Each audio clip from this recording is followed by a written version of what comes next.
Pooja Plastic, bathroom accessories, essentials that make your bathroom beautiful, and many more. Pooja Plastic colorful range that makes every bathroom cheerful.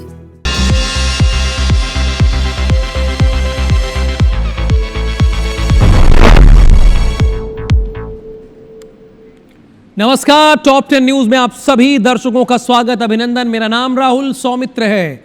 झीलों की नगरी भोपाल अब अजूबों का शहर बनती जा रही है। भोपाल के 90 डिग्री वाले ओवरब्रिज को तो आप अभी तक भूले नहीं होंगे, जिसके बेतुके डिजाइन ने देश दुनिया में भोपाल की अच्छी खासी फजीहत कराई थी। लेकिन अब आपको बिजली विभाग का एक अनोखा कारनामा भी बताते हैं। भोपाल के करौंद क्षेत्र में बिजली विभाग की एक बड़ी लापरवाही सामने आई है। एक जरा वीडियो दिखाते हैं, प्ले कीजिए जरा, वीडियो दिखाइए तो। हाँ, वीडियो दिखाइए प्लीज। हाँ, वेरी गुड। ये वीडियो देखिए, आप गौर से देखिएगा वीडियो को। बिजली की हाई टेंशन लाइन के ठीक नीचे सड़क गुजर रही है, जिसके ठीक ऊपर हाई टेंशन टावर खड़ा है। लोग इसके नीचे से आना जाना कर रहे हैं। इस टावर से सटकर कई रिहायशी आवास भी साफ दिख रहे हैं। लोग इसे भोपाल का एफिल टावर तक कहने लगे हैं। बिजली विभाग और नगर निगम की इंजीनियरिंग का ये अद्भुत नमूना न सिर्फ ट्रैफिक में रोड़ा है, बल्कि स्थानीय लोगों की जान के लिए बड़ा खतरा बन गया है। दरअसल सालों पहले जब ये टावर लगा था, तब यहां आबादी कम थी, लेकिन क्षेत्र विकसित होने के बाद सड़क का निर्माण टावर के नीचे से ही कर दिया गया। बरसात के दिनों में इस टावर से करंट फैलने का डर बना रहता है। टावर के नीचे से गुजरने वाले लोग अपनी जान हथेली पर रख कर निकलते हैं। सड़क के बीच टावर होने से एम्बुलेंस, दमकल या अन्य भारी वाहनों का गुजरना लगभग नामुमकिन है। रात के समय अनजान वाहन चालकों के लिए टावर जानलेवा साबित हो रहा है। मौके से जायजा लिया है हमारी संवाददाता हरप्रीत कौर ने। इस वक्त हम मौजूद हैं विनायक कॉलोनी में, और करौंद की इसी विनायक कॉलोनी में हाई टेंशन लाइन का टावर लगा हुआ है। देखा जा सकता है कि यहाँ पर पहले खेत थे, लेकिन ये प्लॉटिंग हो गई, उसके बाद लोग यहाँ पर रहने आ गए और यहाँ पर ये टावर हाई टेंशन लाइन का लगा हुआ था, और इसे निकालने की बजाय यहाँ पर बीच से सड़क निकाल दी गई। लोगों का आना जाना अब इसी सड़क से होता है और ये हाई टेंशन लाइन यहाँ पर चालू है। हालांकि अब यहाँ पर बड़ी संख्या में इस कॉलोनी में लोग रहते हैं, वो परेशान हैं। कई बार उन्होंने यहाँ पर एमपीबी में लिखा भी है, लेकिन उसके बावजूद भी ये यहाँ पर टावर हटाया नहीं गया। लोगों से हम बात करेंगे। एमपीबी ने ये बोला कि हम हटाएंगे, अब कब हटाती क्या मालूम। नुकसान हमारे छत के ऊपर से जा रही है मैडम, देख लीजिए करंट।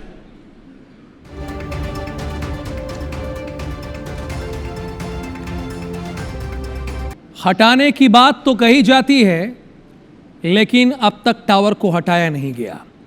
इधर स्पा सेंटर की आड़ में चल रहा था सेक्स रैकेट। दिखाने के लिए स्पा सेंटर है, लेकिन चल रहा था सेक्स रैकेट।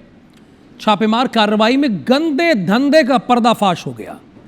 छत्तीसगढ़ के रायगढ़ में पुलिस और साइबर सेल की संयुक्त टीम ने 3 स्टार ट्रिनिटी होटल की 7वीं मंजिल पर संचालित सनराइज स्पा एंड सैलून में दबिश दी। इस दौरान 3 युवतियां संदिग्ध हालत में मिली हैं। इसके अलावा मौके से आपत्तिजनक सामग्री बरामद की गई है। असल में पुलिस को सूचना मिली थी कि ट्रिनिटी होटल में संचालित सनराइज स्पा एंड सैलून में देह व्यापार होता है।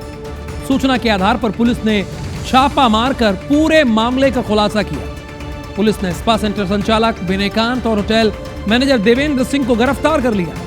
मामले में युवतियों से भी पूछताछ हो रही है।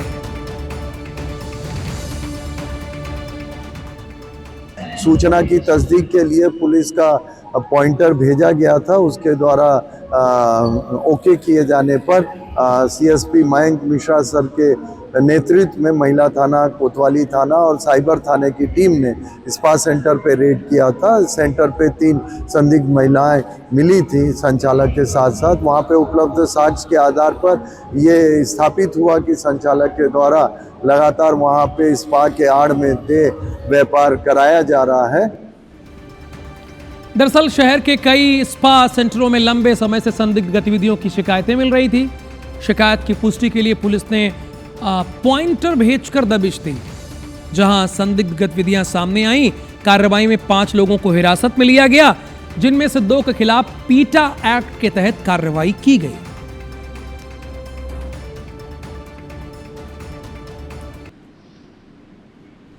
बागेश्वर धाम के पीठाधीश्वर पंडित धीरेन्द्र शास्त्री एक बार फिर सुर्खियों में। क्यों?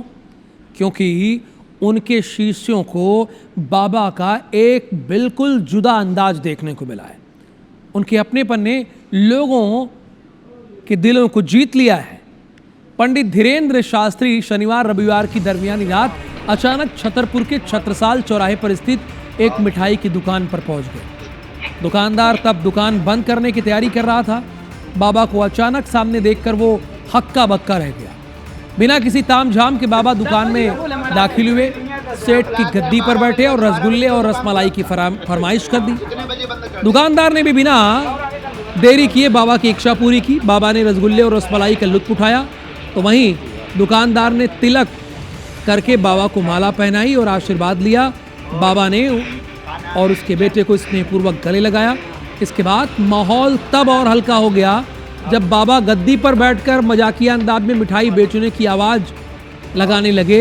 बर्फी ले लो, पेड़े ले लो, ऐसा वो कहने लगे। कौन? पंडित धीरेन्द्र शास्त्री जी। लड्डू ले लो, ऐसा कहने लगे। बाबा का यह सरल और मानवीय रूप यहाँ मौजूद लोगों के लिए यादगार बन गया। कितने बजे बंद कर दे?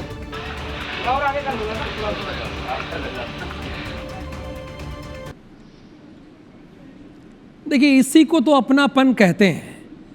इधर सागर के देवरी में एक ऐसे हत्याकांड को अंजाम दिया गया जिसने लोगों को झकझोर कर रख दिया। एक शख्स ने अपनी प्रेमिका को पाने की चाहत में उसके पति को मौत के घाट उतार दिया। सबूत मिटाने के लिए उसकी लाश को सेप्टिक टैंक में डाल दिया। इस सनसनीखेज वारदात की शुरुआत 20 अगस्त 2025 से हुई, जब सागर निवासी प्रिंस वाल्मीकि अचानक देवरी से लापता हो गए। प्रिंस अपनी पत्नी तुलसी के साथ उसके मायके में रहा करता था। पत्नी तुलसी ने थाने पहुंचकर अपने पति की गुमशुदगी की रिपोर्ट दर्ज कराई। इसके बाद पुलिस ने प्रिंस की तलाश शुरू की। जांच में पूरा मामला प्रेम प्रसंग की ओर मुड़ गया। जांच में सामने आया कि प्रिंस की पत्नी तुलसी के देवरी में रहने वाले शोएब खान नामक युवक से अवैध संबंध थे और प्रिंस को इस रिश्ते की जानकारी हो चुकी थी। इस वजह से घर में तनाव और विवाद की स्थिति बन गई। इसी बीच आरोपी शोएब ने प्रिंस को रास्ते से हटाने की साजिश रची और 20 अगस्त को उसने दिन भर प्रिंस को शराब पार्टी में उलझाए रखा और मौका मिलते ही उसकी हत्या कर दी। कहानी यही नहीं खत्म हुई। आपको लगा कि खत्म हो गई, मैं चुप हो गया। नहीं, कहानी खत्म नहीं हुई मेरे दोस्तों। हत्या के बाद आरोपी शोएब ने प्रिंस के शव को ठिकाने लगाने के लिए शौचालय के टैंक में फेंक दिया ताकि किसी को कोई सुराग न मिल पाए। इसके बाद आरोपी शोएब खान काम करने के बहाने गुजरात फरार हो गया और कुछ समय बाद मृतक की पत्नी भी उसके साथ चली गई। पुलिस ने आखिरकार शोएब को गिरफ्तार कर लिया। पूछताछ में उसने अपना जुर्म भी कबूल कर लिया और आरोपी की निशानदेही के आधार पर पुलिस ने सेप्टिक टैंक से प्रिंस का कंकाल बरामद किया। शोएब ने स्वयं ने ये बताया है कि उसने हत्या करके ये शव को यहाँ छुपाया था, तो उसी आधार पर ये शव के हिस्से बरामद हुए हैं। हत्या का मुकदमा दर्ज करके इसकी गिरफ्तारी करेंगे और इस शव के जो अवशेष मिले हैं इसका DNA टेस्ट करवाएंगे। फिर और इस अपराध में और कौन कौन सम्मिलित है, ये आरोपी है, क्या है, इस सारा अनुसंधान का विषय है जो इस संबंध में आपको बाद में अवगत कराएंगे। इंदौर में नशे के कारोबार के खिलाफ एक महिला की हिम्मत ने पूरे सिस्टम को झकझोर कर रख दिया। महिला ने अपने ही पति के नशे के कारोबार का भांडाफोड़ किया। महिला ने बाकायदा एक वीडियो जारी किया जिसमें पति के काले कारनामे जग जाहिर कर दिए। आप भी देखिए ये वीडियो। मेरा नाम मंजू भिड़े है। मेरा पति ये अवैध काम करता है। ये देखिए, ये गांजा और ये पुड़िया, इतनी पुड़िया है ये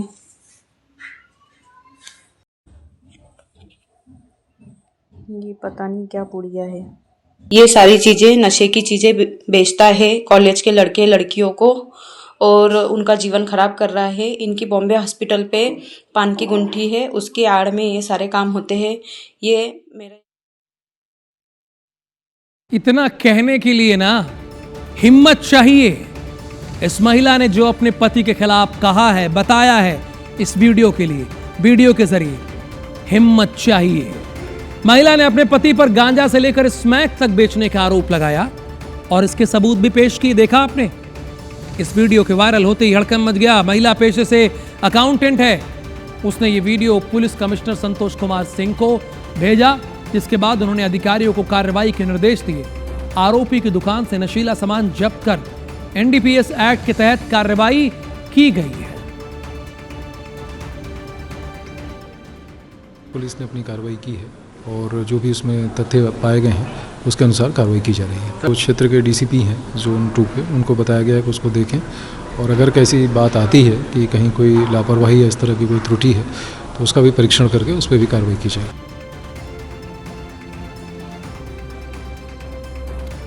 वहीं इस वीडियो को लेकर मचे बवाल के बीच IBC 24 की टीम ने महिला से बात की।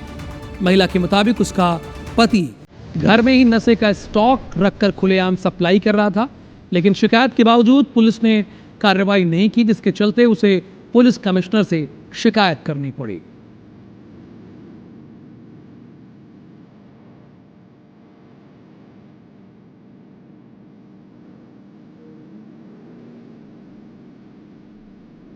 महालक्ष्मी नगर में गुंठी है पान की, उसके आड़ में सब काम चलते थे। वो लोग आगे तो सिगरेट पाउच ये बेचते थे और पीछे उनका यही चलता था, फ़ोन से सारे कांटेक्ट होते थे। जो कॉलेज के हॉस्टल में बच्चे रहने आते हैं उनको ये सप्लाई करते थे सारी चीज़ें। सर विरोध किया था तो वो मारपीट करते थे, बच्चों से भी मारपीट करते थे। मध्य प्रदेश के नीमच CRPF कैंप में तब हड़कंप मच गया जब 44 दिन से लापता जवान का झाड़ियों में शव पाया गया।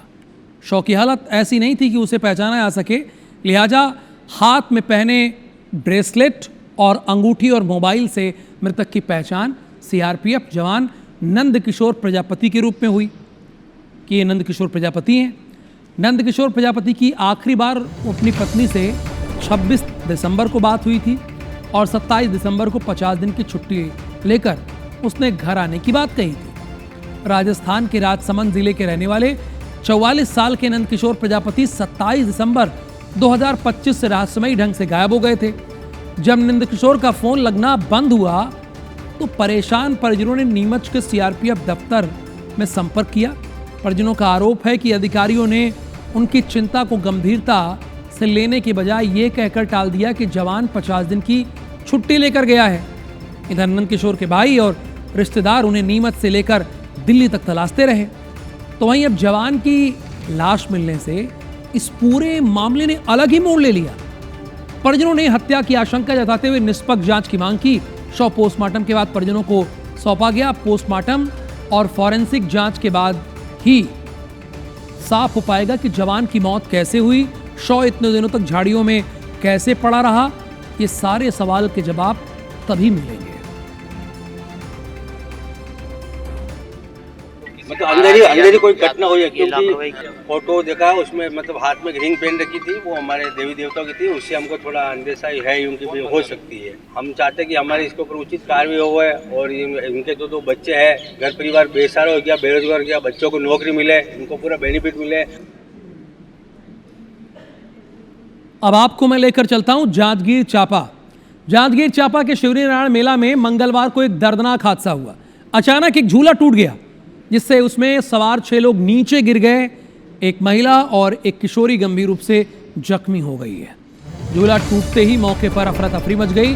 सूचना पर पुलिस मौके पर पहुंची और घायलों को स्थानीय अस्पताल पहुंचाया गया, लेकिन महिला की हालत ज्यादा गंभीर होने के चलते उसे बिलासपुर रेफर कर दिया गया, जबकि बच्ची का इलाज शिवरी नारायण के अस्पताल में चल रहा है। दोनों घायल सक्ती जिले के मलदा गांव की रहने वाली हैं। किशोरी की पहचान चंद्रकांता कश्यप और युवती की भूमिका कश्यप के रूप में पहचान हुई है। चश्मदीदों के मुताबिक झूला झूलते समय अचानक झूले में बने केबिन की जाली खुल गई थी, जिससे उसमें बैठे लोगों का संतुलन बिगड़ा और वो नीचे गिर पड़े, जिससे ये हादसा हुआ।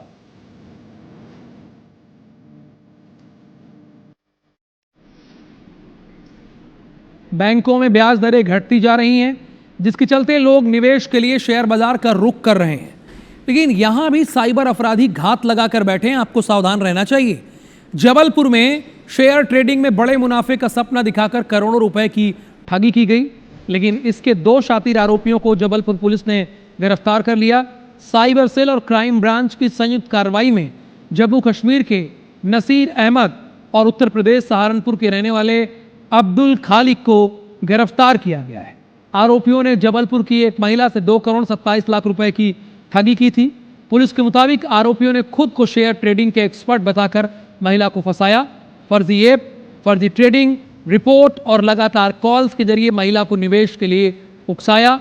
अलग अलग खातों में रकम ट्रांसफर करवाकर ठगी की।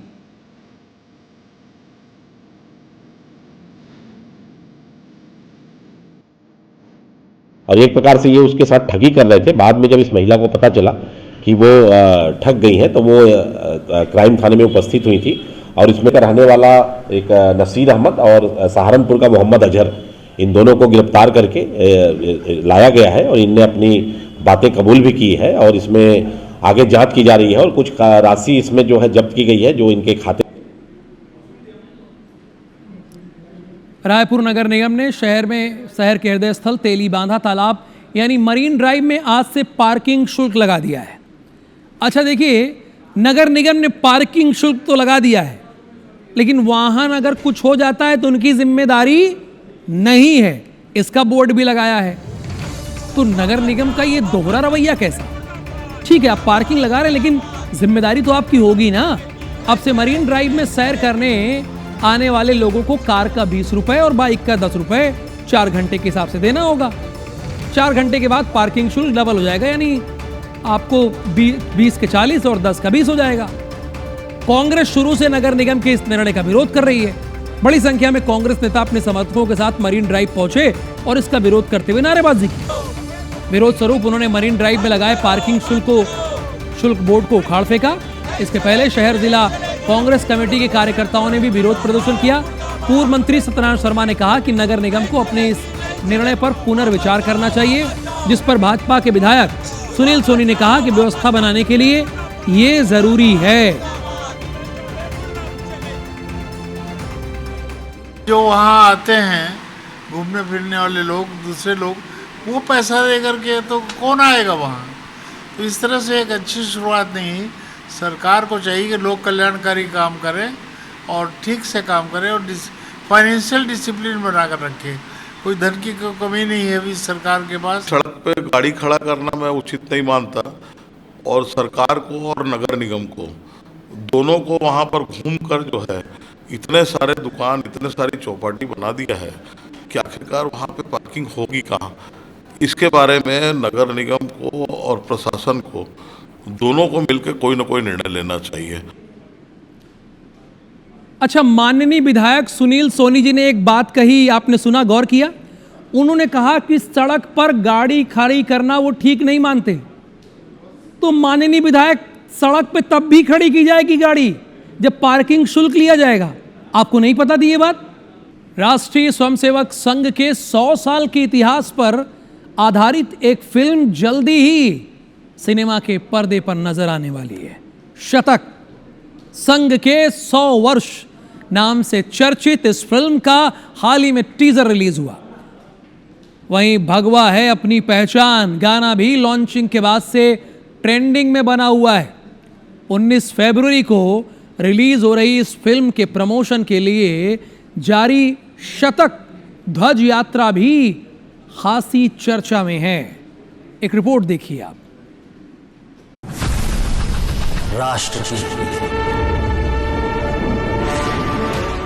आरएसएस अपनी स्थापना का जन्म शताब्दी वर्ष मना रहा है। इसे यादगार बनाने के लिए देश भर में कई कार्यक्रम आयोजित किए जा रहे हैं। इसी कड़ी में संघ के 100 सालों की गाथा सिनेमा के पर्दे पर उतारने की तैयारी है। शतक संघ के 100 वर्ष नाम से चर्चित इस फिल्म के प्रचार के लिए देश भर में ऐतिहासिक भगवा ध्वज के साथ शतक ध्वज यात्रा निकाली जा रही है और इसी कड़ी में जम्मू कश्मीर के श्रीनगर के ऐतिहासिक लाल चौक पर भगवा ध्वज फहराया गया। कश्मीर से शुरू हुई ये शतक ध्वज यात्रा देश के कई स्थानों से होती हुई कन्याकुमारी में समाप्त होगी।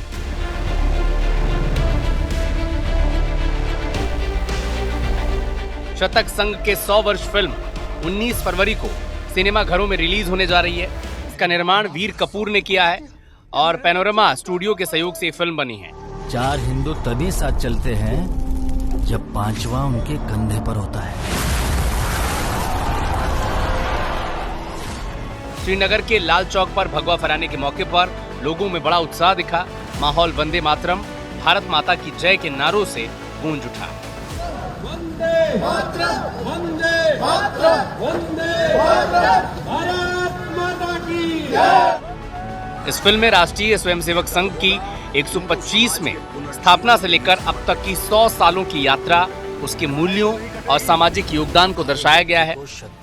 फिल्म के गीत भगवा है अपनी पहचान और टीजर रिलीज होने के बाद अब लोगों की फिल्म को लेकर जिज्ञासा बढ़ गई है।